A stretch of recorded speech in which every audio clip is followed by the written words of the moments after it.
Samantala, nagbigay naman po ng 1.5 million pesos na financial assistance ang National Power Corporation o NAPOCOR sa mga biktima ng oil spill sa Estancia, Iloilo.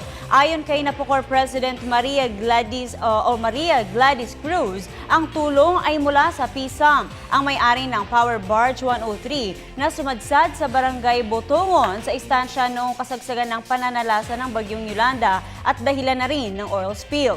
Layunin na matugunan ang pangangailangan ng mga pamilya, lalo na sa kanilang pangangailangang medikal. Una nang sinabi ng Provincial Disaster Risk Reduction and Management Council doon na kabilang sa problemang kinakaharap ng mga residente ay ang kakulangan sa pagkain, malinis na tubig at tirahan. Inirekomenda kasi ng DOH na ilikas ang mga nasa 1,100 pamilya na nakatira malapit sa oil spill upang maiwasan ang anumang problema sa kalusugan dulot na rin ng tumatagas na langis.